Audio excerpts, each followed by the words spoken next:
अस्सलाम वालेकुम नाज़रीन, जियो न्यूज़ पर आप देख रहे हैं आपस की बात और मैं हूं मुनीब फारूक। नाज़रीन, आज नेटो सप्लाई की बहाली को तकरीबन 2 हफ्ते गुजर चुके हैं, लेकिन कुछ सवालात अभी भी हमारे सामने हैं। एक ये कि क्या कोई पाकिस्तान की गवर्नमेंट ने ऑफिशियली कोई MOU साइन किया है अमेरिका के साथ इस हवाले से या नहीं।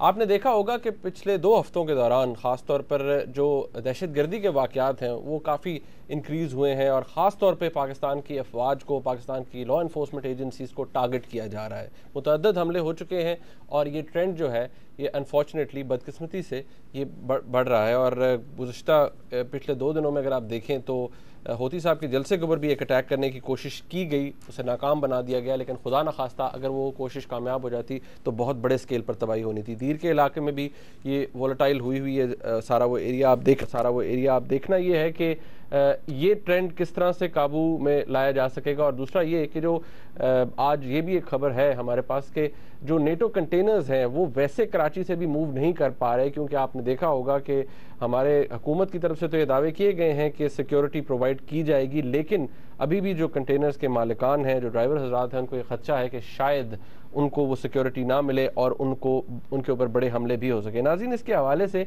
एक डिस्कनेक्ट भी देखने में आया पिछले 2 दिनों में कि क्या वाकई हमारे मुल्क की फ़ौज और हमारे मुल्क की वफाकी हुकूमत एक ही पेज पर है। स्ट्रेटेजिक डायलॉग के हवाले से डिफेंस सेक्रेटरी साहिबा कुछ फरमा रही थी और उसके बाद फौरी तौर पर एक डिनायल आया। क्या ये भी नाज़रीन अब एक सवाल उठाया जा रहा है और कुछ लोग तो इसे मीडिया के ऊपर भी आके कह रहे हैं कि जी फ़ौज के अंदर कुछ एक ऐसा एलिमेंट ज़रूर मौजूद है जो खुश नहीं है, जो वहाँ पर भी रिजेंटमेंट पाई जाती है कि जी ये नेटो सप्लाई क्यों बहाल हुई है। इसके हवाले से नाज़रीन बात करेंगे और इमरान खान साहब ने आज कुछ अहम और दिलचस्प बातें की हैं, उनको भी सईदी साहब से पूछेंगे कि किस हद तक जानदार हैं इमरान खान साहब के जो कॉमेंट्स हैं, उनका जो एक दावा है वो किस हद तक जानदार है। नाज़रीन, इलेक्शन कमीशन ऑफ पाकिस्तान ने कुछ नया कोड ऑफ कॉन्डक्ट दिया है और उसका जो टेस्ट है वो होगा NA 151, जो कि 19 जुलाई को वहाँ पर पोलिंग होगी। अब देखना ये है कि जो क्राइटेरिया बनाया है उन्होंने जो कोड ऑफ कॉन्डक्ट बनाया है वो किस तरह से इम्प्लीमेंट हो सकता है, उसमें कोई फ्लॉज हैं, लूप होल्स हैं, ग्लिचेस हैं, इनके हवाले से बात होगी सेठी साहब से। तो we have a lot on the agenda. Sethi साहब से गुफ्तगू का आगाज़ करते हैं। सेठी साहब, क्या हाल चाल है आपके? मेहरबानी, थैंक यू। सेठी साहब, आपने देखा है ये 2 हफ्ते हो गए हैं, कुछ नेगेटिव डेवलपमेंट्स हो रही हैं दहशतगर्दी के हवाले से भी। आपको पता है दिफाए पाकिस्तान काउंसिल का भी एक लॉन्ग मार्च था, वो जारी रहा। आज खैबर एजेंसी में देखा जाए तो वहाँ पर जमात इस्लामी ने भी धरना दिया। इनफैक्ट ये भी कहा जाता है कि कुछ जो मुकर्रीन थे उन्होंने तो ये भी कह दिया कि जी नेटो सप्लाई की जो बहाली है ये शरिया के खिलाफ है। इतनी सख्त बातें कह दी गई और रिपोर्ट हो रही हैं। अब I am only coating the reports. आपको क्या लगता है कि ये कोई हमारा मुआहदा, सबसे पहले तो ये बताइए, हुआ है या नहीं हुआ इस वक्त तक? ये मुआहदा तो हो गया है। आपको याद होगा जब ये अनाउंस किया था तो मैंने अर्ज़ किया था कि हम चाहेंगे देखना पार्लियामेंट के अंदर कि क्या मुआहदा हुआ है। ये जो बात कही जा रही थी प्रिंसिपल्स, असूलों के ऊपर हमने तय पाया कुछ चीज़ें, तो मैंने कहा था कि अगर कुछ लिखत पढ़त हुई है तो वो पार्लियामेंट में लानी चाहिए और मीडिया को भी और आवाम को भी बतानी चाहिए। उस वक़्त तो हुकूमत की तरफ से यही कोई ख़ास इस पर रद्द-ओ-अमल नहीं हुआ।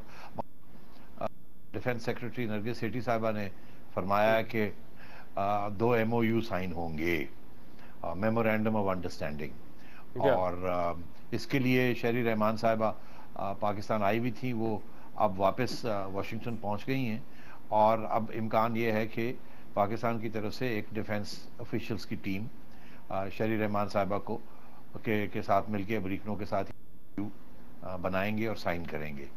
MOU में टर्म्स होंगी सारी, करना है क्या नहीं करना, क्या सिक्योरिटी प्रोवाइड करनी है, देना है, सारा कुछ।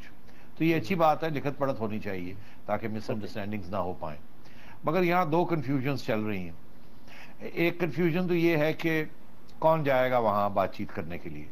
पहले ये खबर आई थी कि आर्मी चीफ और DG ISI जाएंगे और नरगिस सेठी साहिबा ने यही इतला दी थी, मगर अब फौज की तरफ से क्लैरिफिकेशन आ गई है ISPR की तरफ से कि आर्मी चीफ नहीं जाएंगे, chairman joint chief of staff general wine जाएंगे और उनके साथ DG ISI जाएंगे।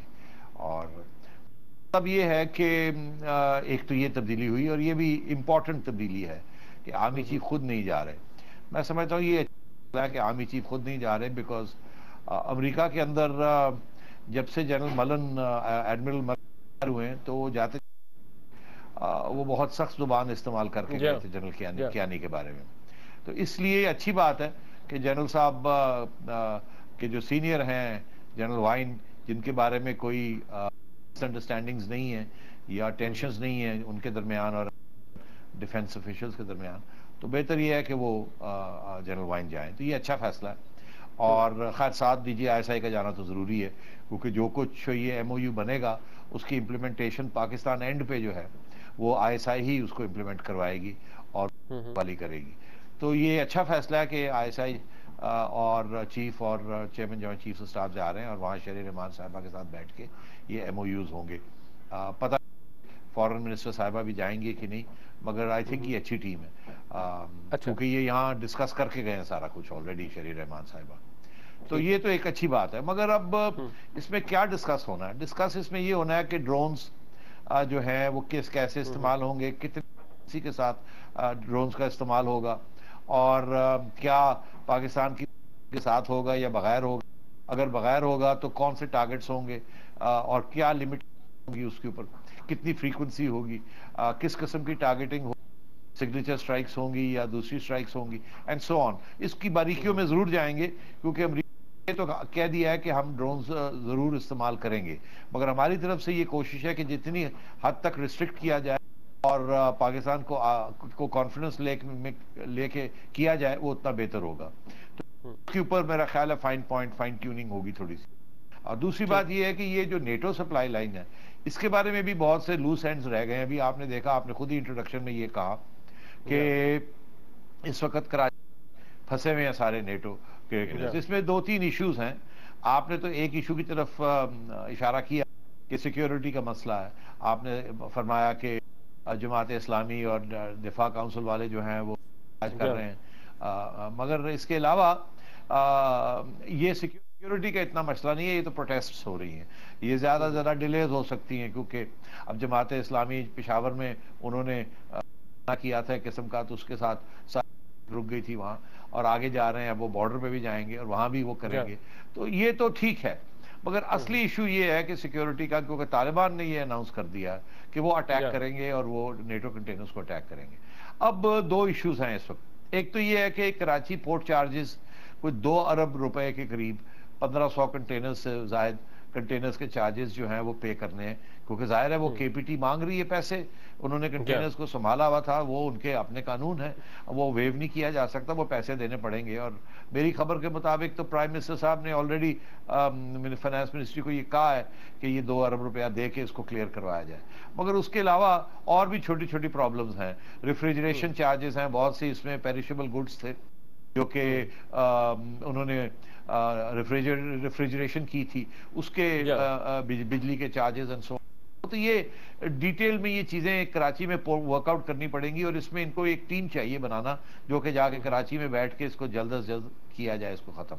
दूसरी बात ये है सिक्योरिटी की। अब सिक्योरिटी की आपने भी सुना कि चीफ मिनिस्टर बलूचिस्तान ने ये कहा है कि उनके पास तो रिसोर्सेज ही नहीं है। वो कहते हैं हमारे पास ना पुलिस की रिसोर्सेज हैं, ना रेंजर्स की रिसोर्सेज हैं, ना फ्रंटियर कोर की रिसोर्सेज हैं। ये तो हमारे कंट्रोल नहीं है और हम तो इनके सिक्योरिटी प्रोवाइड नहीं कर सकते। उन्होंने ये भी कहा कि हमारे पास तो पैसे ही नहीं है कि हम सिक्योरिटी प्रोवाइड कर सकें। तो ये भी फेडरल गवर्नमेंट को इसका इंतजाम भी करना पड़ेगा। FC करेगी, कौन करेगा?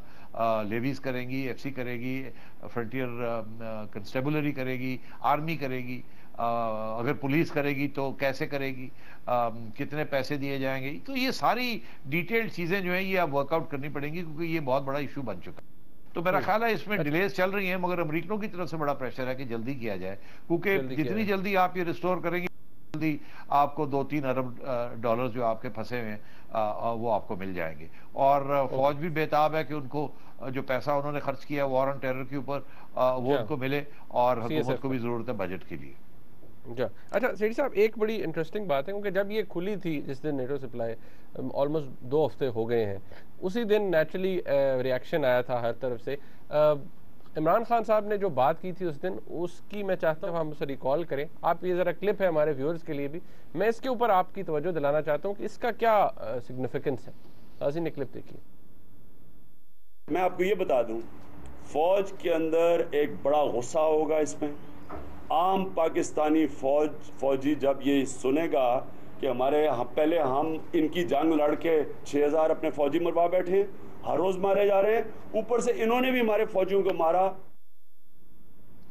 अच्छा सेठी साहब, ये स्टेटमेंट आपने सुनी है 2 हफ्ते पुरानी है। इस तरह की कुछ मिलती जुलती स्टेटमेंट्स और भी बहुत से लोग देते हैं मीडिया के ऊपर कि फौज के अंदर बड़ा गुस्सा होगा, एक आम हमारा सोल्जर है वो बड़ा गुस्से में होगा कि ये देखें हमारे फौजियों को इन्होंने शहीद किया है और हमने दोबारा इनकी जो ग्लॉक है उसको रिस्टोर कर दिया है। आप क्या कहते हैं? व्हाट डू यू से टू दैट? मैं नहीं इत्तेफाक करता, ये गलत बात है, को नहीं मालूम। फौज की क़यादत ने ये फैसला है, पहले फैसला भी फौज की किया था कि वो रोकेंगे सलाह के बाद, और उसके बाद भी उनका फैसला था जो कि उन्होंने हुकूमत को सुनाया और कहा कि आप रिस्टोर कर दीजिए, टर्म्स के ऊपर रिस्टोर कर दीजिए। आप भूल रहे हैं और इमरान खान साहब भी भूल रहे हैं कि ये ओरिजिनली भी फैसला फौज की क़यादत का है। उस वक्त की क़यादत थी, जनरल मुशर्रफ थे, मगर जनरल कियानी ISI थे उस वक्त, और जो ज़्यादातर जो लोग इस वक्त में हैं वो भी थे, वो मेजर जनरल से कुछ लेफ्टिनेंट जनरल्स हो गए। तो फौज की क़यादत का ये फैसला था कि ये जंग जो है ये सिर्फ अमेरिका की जंग नहीं है, ये पाकिस्तान की जंग है, और ये 10 साल से ये फैसला बरकरार है। और इसीलिए जब नई हुकूमत आई तो सबसे पहले काम जो जनरल कियानी ने किया, उन्होंने जाके कहा कि ये अब पुराना तो हमारा था, मगर आगे अब जो कुछ होगा ये सिविलियन हुकूमत को इसकी मलकियत लेनी चाहिए, इसको आप फैसले करें। मगर ये बात कहने की थी, असली है कि नेशनल सिक्योरिटी पॉलिसी जो है, जिसके अंदर US पाकिस्तान रिलेशंस भी आ जाते हैं, पाकिस्तान अफगानिस्तान रिलेशंस आ जाते हैं, पाकिस्तान इंडिया रिलेशंस आ जाते हैं, इस पे सिविलियन गवर्नमेंट का बिल्कुल कंट्रोल नहीं है। ये नेशनल सिक्योरिटी इस्टेब्लिशमेंट जिसमें फौज मिलिट्री की जो क़यादत है वो फैसले करते हैं, वही स्ट्रेटजी बनाते हैं, वही टैक्टिक्स बनाते हैं और वही इसको इम्प्लीमेंट करते हैं। तो ये कहना कि जी फौज के अंदर ये नाराजगी होगी कि ये इसको रिस्टोर क्यों कर दिया गया, मैं नहीं समझता ऐसी कोई बात है। फौज एक डिसिप्लिन्ड ऑर्गेनाइजेशन है, और फौज के जो लोग हैं उन्हें एक बात का एहसास है कि इस वक्त जो लोग मारे जा रहे हैं फौज के, और हमारे जो जवान शहीद हो रहे हैं, वो तहरीक तालिबान के लोग मार रहे हैं। ये वो तालिबान हैं जो है, ये अफगान तालिबान नहीं मार रहे। अफगान तालिबान का ताल्लुक जो है वो हकानी नेटवर्क और मुल्ला उमर से है, जो कि इस वक्त अमेरिका के खिलाफ जंग कर रहे हैं अफगानिस्तान में। तो ये जो जंग हो रही है जिसमें हमारे लोग मारे जा रहे हैं, ये अफगान तालिबान जिनकी जंग अमेरिका से है वो नहीं मार रहे हैं, ये हमारे लोग ही हमें मार रहे हैं। इसीलिए तो फौज को ये गुस्सा चढ़ता है जब मीडिया के अंदर कुछ लोगों को इस बात का एहसास नहीं होता कि हमारे जवान और हमारे अफसर अपनी जानें दे रहे हैं इस जंग के लिए, और ये जंग हमारी जंग है, ये अमेरिका की जंग अमेरिका खुद लड़ रहा है। उसमें हमारा सिर्फ ये है कि हम अमेरिका को ये कह रहे हैं कि हम आप नहीं दे सकते उस जंग में, इसीलिए तो तकलीफ हो रही है अमेरिका को। अमेरिका कहता है हकानी नेटवर्क के खिलाफ आप लड़ाई करें, हम कहते हैं नहीं, वो हमारी जंग नहीं है, वो आपकी और हकानी नेटवर्क की और मुल्ला उमर की जंग, के साथ बातचीत करें, हम फैसिलिटेट करते हैं, मगर हम इनके खिलाफ कार्रवाई नहीं कर सकते। हमारे खिलाफ पाकिस्तानी तालिबान लड़ रहे हैं, हम उनके साथ लड़ेंगे। तो ये लोग जो अटैक कर रहे हैं आपकी पुलिस और सिक्योरिटी इंस्टॉलेशंस को और हमारे जवानों को मार रहे हैं, ये वो तालिबान हैं जो पाकिस्तानी तालिबान हैं, फाटा से, और फाटा के लोग हैं, और यहीं लश्कर बनाए हुए हैं, और यही लोग आपका नुकसान बना रहे हैं। तो जो अमेरिका है उसमें तो हम हिस्सा ले ही नहीं रहे हैं, हम तो अपनी जंग में हिस्सा ले रहे हैं। अच्छा सेठी साहब, वो बार बार इस बात को रेफर करते हैं। अब वो ऑब्वियसली इमरान खान साहब ने कई दफ़ा कई मौक़ों पर ये कहा है कि सलाला का जो अटैक था नेचुरली वो ISF की तरफ से हुआ। बार बार वो ये बात कहते हैं कि जी फ़ौज की क़यादत को शायद वो सेपरेट कर रहे हैं, एक्सट्रिकेट कर रहे हैं फ़ौज के लोअर कैडर से या सोल्जर्स से, कि नहीं जी वहाँ पर रिजेंटमेंट ज़रूर पाई जाती है कि जी हमारे भाई शहीद हुए हैं, फ़ौज की क़यादत ने कोई फैसला कर लिया है लेकिन अंदर रिजेंटमेंट नहीं। वैसे है मेरी बात कि ये बात बहुत अरसे से चल रही है, मगर अर्ज ये है कि फौज इज अ डिसिप्लिन्ड ऑर्गेनाइजेशन, इसीलिए तो फौज ने इतना सख्त रवैया अख्तियार किया है कि ये पहला मौका था जहां के अमेरिकन ट्रूप्स ने और अफगान ट्रूप्स ने आपके ट्रूप्स के ऊपर हमला किया। आपको एहसास होना चाहिए इस बात का, इसीलिए तो इतना सख्त रवैया अख्तियार किया गया। अगर ये ना होता और अगर हकानी नेटवर्क के ऊपर ये अटैक होती और हमारे जवान ना मारे जाते तो इतना सख्त रवैया नहीं होना था। इससे ज्यादा क्या सख्त रवैया हो सकता था? क्या अब इसका यह मतलब है कि इसके बाद अमेरिका के साथ तल्लुकात खत्म कर दिए जाएं? इसका क्या मतलब है कि अमेरिका के साथ जंग ले ली जाए? ऐसी बात नहीं है, ना ही ये कोई फौज में ये चाहता है। उन्हें एक पॉइंट मेक करना था कि आप हमारे ऊपर अटैक नहीं कर सकते, अगर आप करेंगे तो हम भी कार्रवाई करेंगे। आपको मैं याद दिला दूं कि जब ये मई 2 की कार्रवाई हुई उसामा बिन लादेन को निकालने के लिए एबटाबाद से, तो उस वक्त जब जनरल कियानी को ये एहसास यहाँ हेलीकॉप्टर और उन्होंने कोई कार्रवाई की है, तो उन्होंने जो उस वक्त एयर चीफ से बात की थी, ये अब रिकॉर्ड पे बात आ गई है कि उन्होंने जब एयर चीफ ने उनसे पूछा कि मैं तो अपने F-16 उड़ाने के लिए तैयार, मगर अगर हमें मिल गए अमेरिकन जहाज तो हम क्या करेंगे, तो मुझे आप बताइए हमारे ऑर्डर्स क्या होने चाहिए। तो जनरल कियानी के लफ्ज थे शूट, मतलब है कि वो उन्होंने वायलेशन की है हमारी सॉवरेनिटी की अमेरिकनों ने, इस वी हैव नो चॉइस। शुक्र है कि वो नहीं आई जहां अमेरिका की और पाकिस्तान की जंग छिड़ जाती। इन प्रिंसिपल वो सही फैसला था। इसलिए मैं आपसे कह रहा हूं कि फौज की क़यादत ने जो फैसले किए हैं कि ये सलाला बंद करना वो भी सही था, और सलाला के बाद ये इस नेटो पाइपलाइन को खोलना वो भी सही है। अफसोस इस बात का कि ये 6 महीने पहले हो जाना चाहिए था, और यही उनकी भी ख्वाहिश थी कि ये जल्दी होता, ये देर ना होती, मगर ये देर हुई है, ये सिविलियंस की वजह से हुई है, बिकॉज ये इतना अनपॉपुलर मूव थी। मगर बात यह है कि जब नेशनल सिक्योरिटी की बात आती है तो उसमें बहुत सी अनपॉपुलर चीजें भी करनी पड़ती हैं इन द नेशनल इंटरेस्ट। अब अफगानिस्तान में जो होने जा रहा है, अगर आप अमेरिका के साथ जंग ले लेते हैं तो आपकी ऑलरेडी इंडिया के साथ प्रॉब्लम, अमेरिका के साथ प्रॉब्लम बन जाएगी, अफगानिस्तान के साथ आपकी प्रॉब्लम, ईरान के साथ आपकी दोस्ती नहीं है, रूस आपसे दूर है, तो क्या आप बिल्कुल आइसोलेट हो जाएंगे और आप आइसोलेट होकर अपना जो सारे स्ट्रेटेजिक ऑब्जेक्टिव्स हैं इस रीजन में वो गवा देंगे? नहीं, ऐसे नहीं है। इसलिए जो कार्रवाई की गई वो सही की गई। अच्छा सेठी साहब, यहाँ वक्त है ब्रेक का। नाज़रीन, जब ब्रेक से वापस इमरान खान साहब ने आज फिर एक दफ़ा तीर अंदाजी की है अपने ओपोनेंट्स के ऊपर। अब देखना यह है कि खान साहब ने जो बातें की हैं उनमें कितना दम है। बात करेंगे ब्रेक के बाद, हमारे साथ रहिएगा।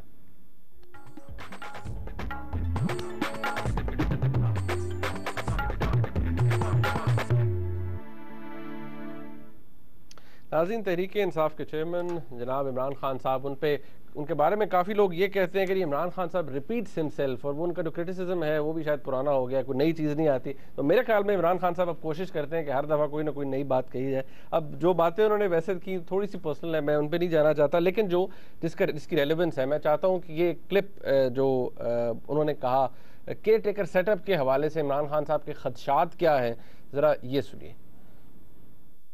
आप देख रहे हैं इनकी जो हरकतें हैं, दोनों इकट्ठे हो रहे हैं, केयर टेकर गवर्नमेंट मुकमका हो रहा है उसके ऊपर, ताकि मिला के अंपायर साथ मिला के मैच खेले जाएं।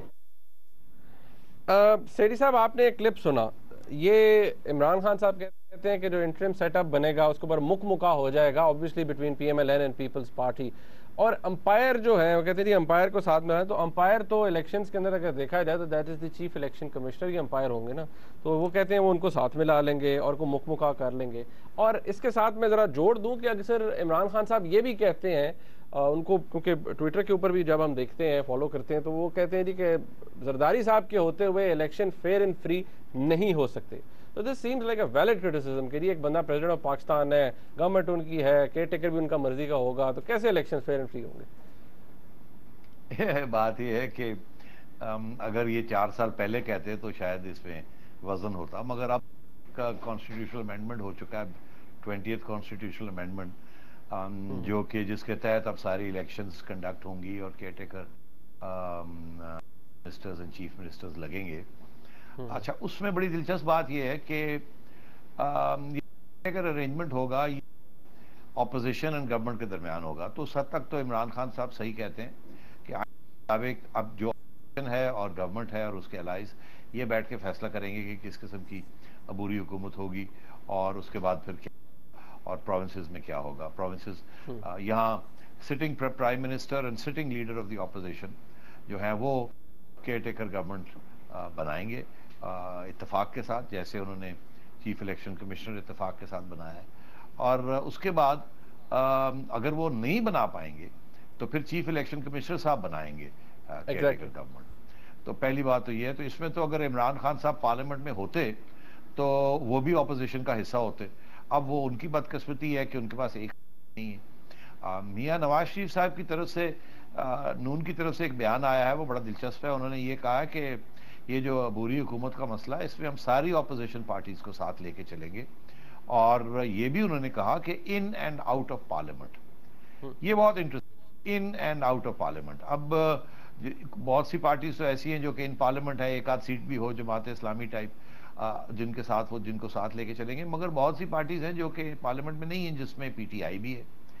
तो मैं ये चाहता हूं कि अब मियां साहब नून लीग वाले इसको और भी क्लैरिफाई कर दें कि जब ये अबूरी हुकूमत बनेगी तो उसमें इमरान खान साहब की पीटीआई को भी कंसल्ट किया जाएगा, और यही फेयर बात है अगर in and out of parliament. हालांकि आइन कहता है इन पार्लियामेंट, मगर असूल जो है और का ये तक ताकि इलेक्शन कंट्रोवर्शियल ना हो, क्योंकि इमरान खान साहब और उनकी पीटीआई की उभरती हुई फोर्स है, तस्लीम करना पड़ेगा। तो अच्छी बात ये होगी कि इमरान खान साहब को भी इस लूप में लाया जाए और उनसे उनके साथ भी कंसल्टेशन की जाए ताकि ये साफ शफाफ इलेक्शन हो। मेरा ख्याल है कि इमरान खान साहब को कंसल्ट तो नहीं किया गया on the chief election commissioner, मगर मेरा नहीं ख्याल कि इमरान खान को एतराज होगा इब्राहिम साहब के नाम के ऊपर, फखरुद्दीन साहब के नाम के ऊपर। और तो ये अच्छी रवायत है। अगली रवायत जो है, जो कि केयरटेकर गवर्नमेंट्स भी बननी है और जो कि केयरटेकर सेंट्रल गवर्नमेंट भी बननी है, उसमें भी मैं समझता हूँ इमरान खान की पार्टी को कंसल्ट करके, ताकि किसी को किसी किस्म का ऑब्जेक्शन नहीं होना चाहिए। मैं तो यहाँ तक जाऊँगा कि जो केयरटेकर गवर्नमेंट बनेगी वो टेक्नोक्रेट्स की नहीं होनी चाहिए सिर्फ, उसके अंदर हर पार्टी से उनके रिप्रेजेंटेटिव को इंक्लूड करना चाहिए ताकि वो देखभाल कर सकें कि कोई गलत काम नहीं हो रहा है। इस सिलसिले में मैं कहूँगा कि पीटीआई से भी रिक्वेस्ट करनी चाहिए कि वो भी अपना एक नुमाइंदा, अगली जो अभी काबीना बनेगी उसके अंदर उनकी तरफ से भी एक नुमाइंदा जो है वो काबीना में बैठे ताकि ट्रांसपेरेंट हो। तो इसलिए ये जो इमरान खान साहब की कंप्लेंट है या क्रिटिसिज्म है कि जरदारी साहब के होते हुए इलेक्शन नहीं मिल सकती, ये फिर ये जायज़ नहीं है। और हमें चाहिए कि सब मिल के अगली केयरटेकर हुकूमतें और इलेक्शंस जो हैं वो साफ शफाफ हों। अच्छा सेठी साहब, आप थोड़ा सा आगे चलते हैं, को इसको लिंक कर देते हैं। सुप्रीम कोर्ट ने हुक्म दिया था जिसके नतीजे में इलेक्शन कमीशन ऑफ पाकिस्तान ने एक नया कॉन्डक्ट बनाया है पॉलिटिकल पार्टीज के लिए, इलेक्शंस के लिए, और उसका जो टेस्ट है वो अब ऑब्वियसली ये जो बाई इलेक्शन हो रहा है NA 151 पे, जो कि यूसुफ रजा गिलानी साहब की डिस्क्वालिफिकेशन के बाद खाली हुई है सीट, उसके ऊपर से अब जो मेन पॉइंट्स है, मैं चाहता हूँ हमारे नाज़रीन को नज़र भी आएगा स्क्रीन के ऊपर, ये कोड ऑफ कॉन्डक्ट, इसके जो सेलियन फीचर्स हैं, मैं एक एक करके आपसे ज़रा इसके ऊपर कमेंट ले लेते हैं कि आप क्या समझते हैं। एक तो ये कि जो इलेक्शन का खर्चा है किसी भी कंस्टिट्यूएंसी के अंदर जो इसका जिक्र किया गया है, उसकी हद मुकर्रर कर दी गई है 15 लाख यानी 1.5 मिलियन। ये एक बैंक अकाउंट होगा जो कि खोला जाएगा और ये इसका पूरा हिसाब जो है वो वीकली बेसिस के ऊपर विद द डॉक्यूमेंट्री एविडेंस वो प्रोवाइड किया जाएगा जो प्रोविंशियल इलेक्शन कमीशन का दफ्तर होगा ऑब्वियसली वहाँ पर। आप क्या समझते हैं कि ये 15 लाख की लिमिट लगाना, ये इट्स अ गुड साइन? देखिए, इन प्रिंसिपल तो अच्छी, मगर ये जो उन्होंने 15 लाख की बात की है ये बिल्कुल ही फ्रैंकली फजूल बात है।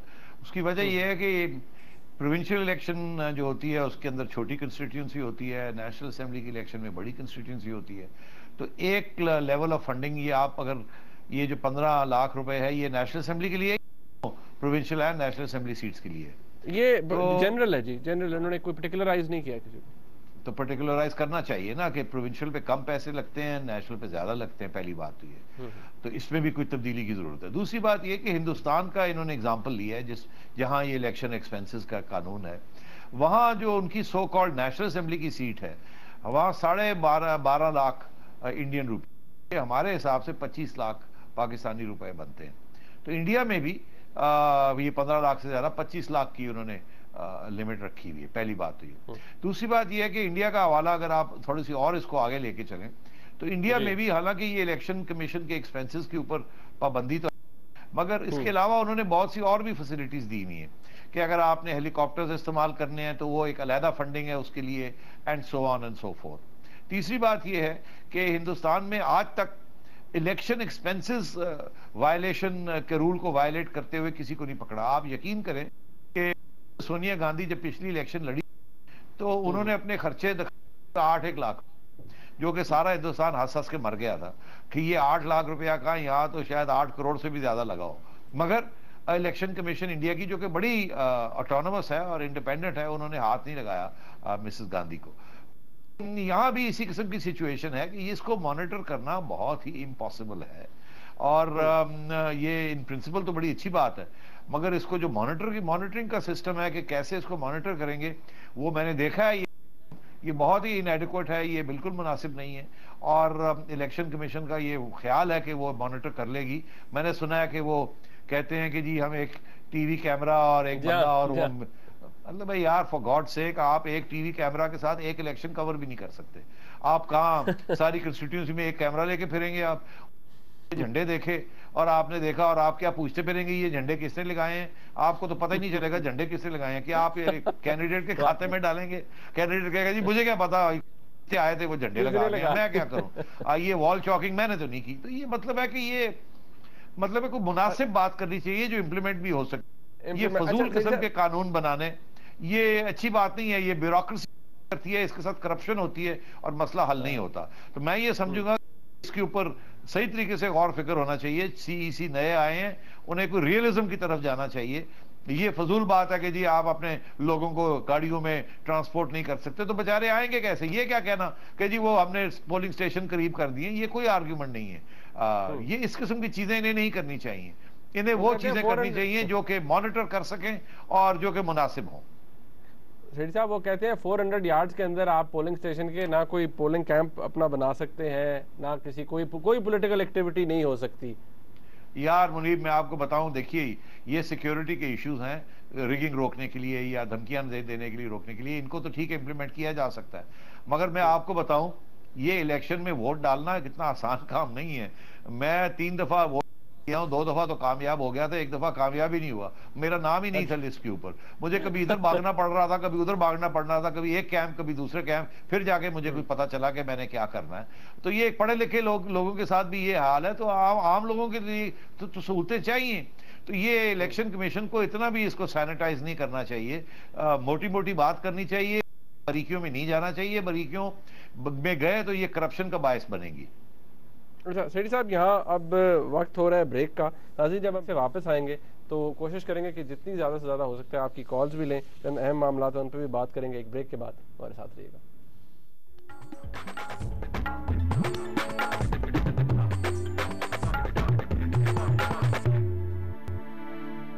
नाज़रीन, वक्त है आपकी लाइव कॉल्स का। हमारे साथ मौजूद हैं शोएब साहब मियाँ वाली से। जी अस्सलाम वालेकुम।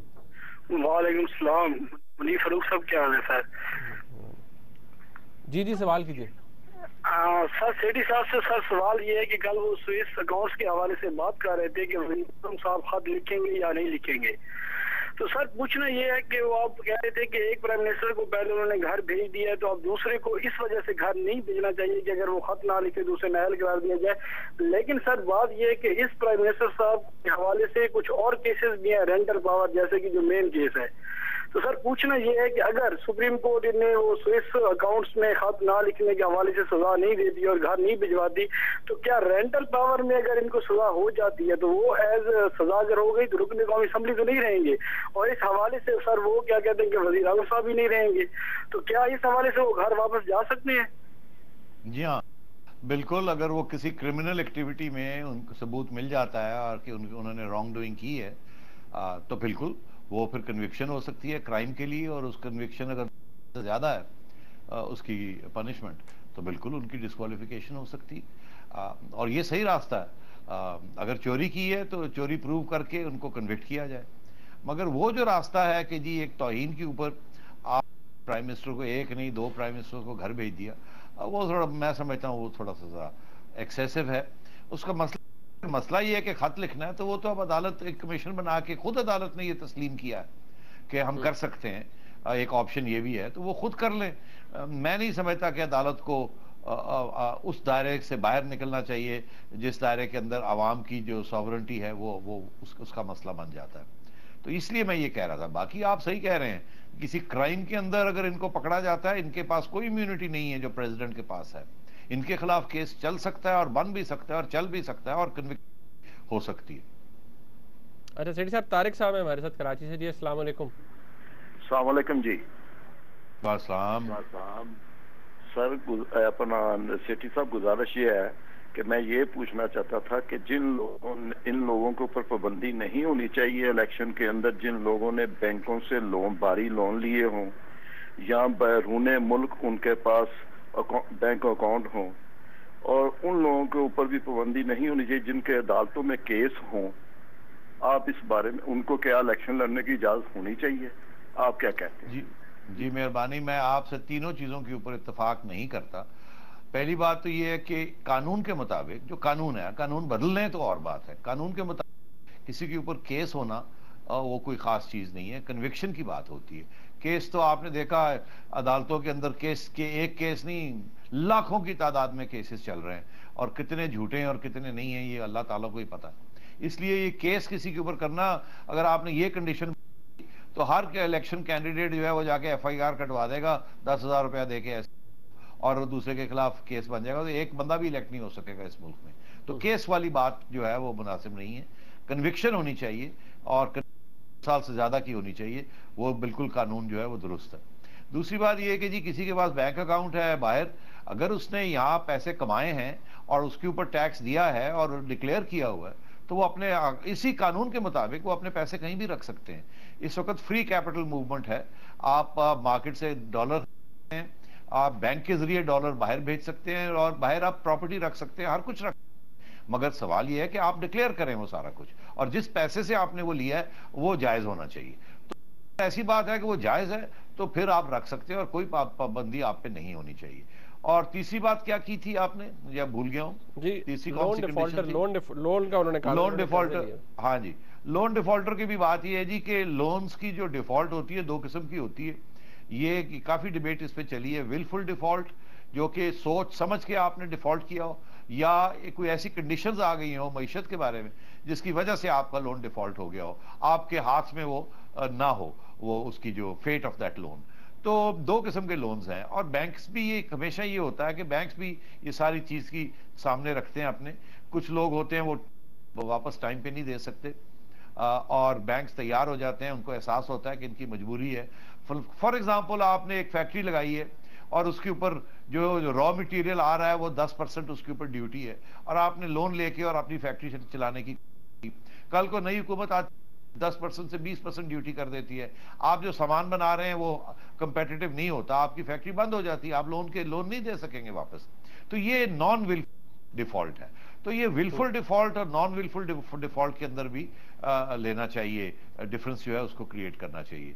तो हर लोन डिफॉल्टर को डिबार करना जायज नहीं है। अलबत्ता आपको याद होना चाहिए कि 96-97 में जो फारूक लगारी साहब की काबीना जो केयरटेकर गवर्नमेंट आई थी, उसके अंदर ये इशू सारा डिस्कस हुआ था। उस वक्त स्टेट बैंक के गवर्नर मोहम्मद याकूब साहब थे, उनको काबीना ने बुलाया था और उनको कहा था बताइए कितने लोन डिफॉल्टर्स हैं। तो उन्होंने एक पूरा थद्दी, इतनी मोटी थद्दी जो है ना वो दी थी और कहा था ये सारे लोन डिफॉल्टर हैं। तो उसमें तो लोन डिफॉल्टर कंपनीज भी होती हैं और लोग भी, इंडिविजुअल्स भी होते हैं। अब कंपनीज के अंदर डायरेक्टर्स होते हैं, अब डायरेक्टर्स की लायबिलिटी नहीं होती जो कि कंपनी की लायबिलिटी होती है, वो अपनी लायबिलिटी अपने हद तक होती है। तो ये बड़ी टेक्निकल और कॉर्पोरेट कॉम्प्लिकेशंस हैं इसके अंदर, कि जिसने लोन लिया वो किस नौयत का था, कंपनी ने लिया, जिस डायरेक्टर है उसके 51% शेयर्स हैं या उससे कम हैं, किसको इंक्लूड करना चाहिए, किसको नहीं इंक्लूड करना चाहिए, एंड सो ऑन। तो ये एक कॉम्प्लिकेटेड मामला है जी। फिर साहब हमारे साथ एक कॉलर हैं कराची से, रोशन साहब, अस्सलाम वालेकुम जी। जी अस्सलाम वालेकुम, मेरी आवाज आ रही है जी? अस्सलाम वालेकुम। अच्छा सेठी साहब, एक बात, कॉलर तो हमारे साथ लाइन ड्रॉप हो, हसन साहब आ गए, नहीं आए आपको? नहीं, आपको आवाज नहीं आई, आपको आवाज नहीं मेरे हाल में कम्युनिकेट नहीं हो रही। एक सेठी साहब इसमें इंपॉर्टेंट बात जो कि रह गई थी, मैं चाह रहा था जरा उसके ऊपर बात कर लें। आपने देखा होगा कि ये परसों अब ऑब्वियसली पोलिंग हो रही है NA 151 में मुल्तान में, वहां पर तो आपको कोई माजी की याद आ रही है कि वहां पर जिस तरह से इलेक्शन लड़ा जा रहा है, क्या हो रहा है वहां पर? आपको ज्यादा पता होगा, आप तो बारीकियों में जाते हैं, मगर वहां वो कुछ कहने को ये आ रहा है कि ये जो ऑपोजिशन है, ये बोसान साहब हैं, इन्होंने सारे लोग इकट्ठे कर लिए, एक किस्म की इस्लामी जो जमहूरी इत्तेहाद किस्म की कोई ग्रुप कर लिया, जिसमें इस्लामी भी इनको सपोर्ट कर रही है और दीगर लोग भी और छोटे छोटे ग्रुप्स भी इनको सपोर्ट कर रहे हैं। मगर दो बातें यहाँ, दूसरी तरफ भी उन्होंने भी अपना एक पूरा सपोर्ट ग्रुप बनाया हुआ है मूसा साहब ने, और तीसरी बात अब्दुल कादर साहब ने, और तीसरी बात यह है कि नवाज शरीफ साहब की पार्टी की अभी पोजीशन क्लियर नहीं है, और इमरान की पार्टी जो है ऑफिशियली तो बॉयकॉट किए हुए मगर अनऑफिशियली वो सपोर्ट कर रहे हैं। तो ये इस किस्म की कंफ्यूजन चल रही है। मैं समझता हूँ 19 तारीख को इलेक्शन है, 2 दिन के अंदर अंदर, और election will be a tight election, मगर आई वुड बी, अगर साहब गिलानी साहब ना जीतें, I would be surprised, it would be an interesting election. अच्छा सेठी साहब, एक बड़ी दिलचस्प बात है कि वो वहाँ पर, आज भी मैं वहाँ पर चेक कर रहा था कि कचहरी चौक के अंदर जो पोस्टर्स लगे हैं वहाँ पर कई वो शौकत मोहसिन साहब की पोस्टर्स के ऊपर मियाँ नवाज शरीफ साहब की और मियाँ शहबाज शरीफ साहब की तस्वीरें भी लगी हुई हैं। ये एक अजीब बात नहीं लगती आपको कि ये कोई अच्छा ट्रेंड नहीं है, कोई अच्छी एग्जाम्पल सेट नहीं हो रही? जी हाँ, ये एग्जाम्पल अच्छी, मतलब है कि इजाज़त के बगैर ही लोगों की तस्वीरें लगा रहे हैं। मगर मैं समझता हूँ कि इस वक्त मियाँ साहब की पार्टी का जो रवैया है वो ये तो होगा कि यार ये हार जाए तो बड़ा अच्छा है, ये गिलानी साहब हार जाए तो बहुत अच्छा है, मगर साथ साथ अगर वो बोसान साहब जीत जाते हैं तो फिर तो ऐसे है जैसे पीटीआई के पास पीटीआई जीत गई। तो जैसे इस वक्त पंजाब में जो जंग होगी वो तो नून और पीटीआई के दरमियान होगी ना, तो इस किस्म की मुश्किलात हैं नून। अच्छा सही साहब, वक्त खत्म हो गया। नाज़रीन, आपने प्रोग्राम देखा, इसका फीडबैक हमें जरूर दीजिएगा। देखने का बहुत शुक्रिया। खुदा हाफिज।